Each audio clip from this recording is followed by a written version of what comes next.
Welcome to my YouTube channel friends.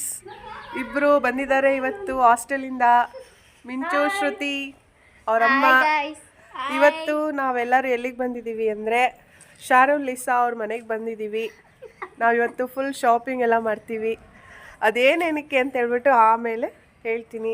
ಅವ್ರ ಪಾಪ ದೋಸೆ ಈಗ ನಮ್ಮ ಮನೆಯವರು ದೋಸೆ ಬರೀ ತಗೊಂಡು ಬಂದಿದ್ದಾರೆ.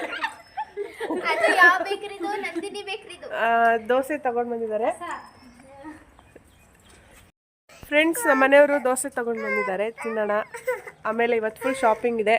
ಎಲ್ಲೆಲ್ಲಿ ಹೋಗ್ತೀವಿ ಏನು ಅಂತ ಹೇಳ್ತೀವಿ. ಹಾಯ್ ಹೇಳಿ ಜನ, ಹಾಯ್ ಹೇಳು, ಹಾಯ್ ಹೇಳು. ಇವತ್ತು ಏನೇನು ಮಾಡ್ತೀವಿ, ಎಲ್ಲೆಲ್ಲಿ ಹೋಗ್ತೀವಿ ಎಲ್ಲ ತೋರಿಸ್ತೀನಿ. ಇವತ್ತು ಒಂದು ಪೂಜೆ ಇದೆ, ಪೂಜೆ ಎಲ್ಲ ಹೆಂಗೆ ಮಾಡ್ತೀವಿ ಎಲ್ಲ ತೋರಿಸ್ತೀವಿ. Full suspense. ಏನೇನು ಮಾಡ್ತೀವಿ ಅಂತ ಹೇಳ್ಬಿಟ್ಟು ಗೆಸ್ ಮಾಡಿ ಫ್ರೆಂಡ್ಸ್. ನಾವೆಲ್ಲ ಇವಾಗ ಟೌನಿಗೆ ಹೋದ್ವಿ. ಟೌನಲ್ಲಿ ಬಿದಿರು ಕೋಲನ್ನ ತೊಗೊಂಡು ಬರೋಕ್ಕೆ ಹೋದ್ವಿ. ಬಿದಿರು ಕೋಲು ತೊಗೋಬೇಕಾದ್ರೆ ಅದರಲ್ಲಿ ಎಷ್ಟು ಕಣ್ಗಳಿದೆ ನೋಡಿ ತೊಗೋಬೇಕು ಫ್ರೆಂಡ್ಸ್. 9, 11 ಆ ಥರ ತೊಗೋಬೇಕು. ಆಮೇಲೆ ಅದನ್ನೆಲ್ಲ ಅವರೇ ಕ್ಲೀನ್ ಮಾಡಿ ಕೊಡ್ತಾರೆ ಮಚ್ಚಲ್ಲಿ.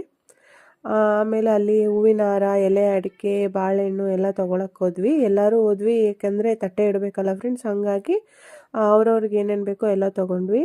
ಹಂಗೆ ಆಮೇಲೆ ಚಪ್ರಕ್ಕೆ ಹೂವು ಸಿಗುತ್ತಲ್ಲ ಫ್ರೆಂಡ್ಸ್. ಇವಾಗ ಕೋಳಿ ಜಗಳ ಆಟಾಡ್ತಿದ್ವಿ ನಾವೆಲ್ಲ ಆವಾಗ. ಈ ಕಾಲದ ಮಕ್ಳಿಗೆ ಅವೆಲ್ಲ ಗೊತ್ತಿಲ್ಲ. ಅದು ಚಪ್ರಕ್ಕೆ ಹಾಕಿದ್ರೆ ತುಂಬ ಚೆನ್ನಾಗಿರುತ್ತೆ ಅಂತ ಹೋದ್ವಿ ಪಾರ್ಕ್ ಸೈಡು. ಆದರೆ ಅಲ್ಲಿ ಮಾವಿನಕಾಯಿ ನೋಡಿಬಿಟ್ರು ನಮ್ಮ ಮನೇಲಿರೋರೆಲ್ಲ. ಮಾವಿನಕಾಯಿ ನೋಡಿದ್ರೆ ದೆವ್ವಗಳು ಎಲ್ಲ ಮಾವಿನಕಾಯಿ ಹೊಡಿತಾ ಇದ್ದಾರೆ. ಹಂಗೆ ಮಾವಿನಕಾಯಿ ತಿನ್ಕೊಂಡು ಫುಲ್ ಎಂಜಾಯ್ ಮಾಡ್ಕೊಂಡು ಬಂದ್ವಿ. ನಮ್ಮ ಮನೆಯವ್ರು ಬಂದು ಮಾವಿನಕಾಯಿ ಹೊಡೆದ್ಬಿಟ್ಟು ಪಕ್ಕದ ಮನೆ ಕಲ್ಲೋಯ್ತು ಅಂತ ಹಿಂದೆ ಹೋಗ್ಬಿಟ್ರು. ಅಲ್ಲಿ ನಿಂತಿದ್ದಾರಲ್ಲ ಫ್ರೆಂಡ್ಸ್, ಆ ಅಕ್ಕ, ಅವ್ರದ್ದೇ ಮನೆ ಅದು. ಅವರು ನಮ್ಮ ಚಾನಲ್ನ ಸಬ್ಸ್ಕ್ರೈಬ್ ಮಾಡಿಸಿ, ಅವ್ರಿಗೆ ಲೈಕ್ ಕೊಡಿ, ಸಬ್ಸ್ಕ್ರೈಬ್ ಮಾಡಿ ಅಂತ ಅವ್ರಿಗೂ ಹೇಳಿ ಆಮೇಲೆ ಕಾಫಿ ಕೊಟ್ಟರು. ಕಾಫಿ ಎಲ್ಲ ಕುಡ್ಕೊಂಡು ಅಲ್ಲೇ ಸ್ವಲ್ಪ ಟೈಮ್ ಪಾಸ್ ಮಾಡ್ಕೊಂಡು ಬಂದ್ವಿ ಫ್ರೆಂಡ್ಸ್. ಇವರು ಮಾವಿನಕಾಯಿ ಮರ ಖಾಲಿ ಮಾಡೋ ತನಕ ನಮ್ಮ ಮನೆಯವರು, ಆಮೇಲೆ ಮಿಂಚು, ಶ್ರುತಿ, ಜಾರ್ಜು ಎಲ್ಲರೂ ಬಂದ್ವಿ ಫ್ರೆಂಡ್ಸ್. ಅಲ್ಲಿಂದ ಬರ್ತಾ ಬಳೆಗಳು ತೊಗೋಬೇಕಾಗಿತ್ತು. ಬಳೆಗಳೆಲ್ಲ ತೊಗೊಂಡ್ವಿ. ಆಲ್ಮೋಸ್ಟ್ ಎಲ್ಲರೂ ಗ್ರೀನ್ ಕಲರ್ ಬಳೆನೇ ತೊಗೊಂಡ್ವಿ ಫ್ರೆಂಡ್ಸ್. ಸೈಜು ಬ್ರೈಟಿಗೆ ಆಮೇಲೆ ಶಾಂತಿಗೆ ಸಿಗಲಿಲ್ಲ, ನಮಗೆಲ್ಲ ಸಿಕ್ತು ಫ್ರೆಂಡ್ಸ್.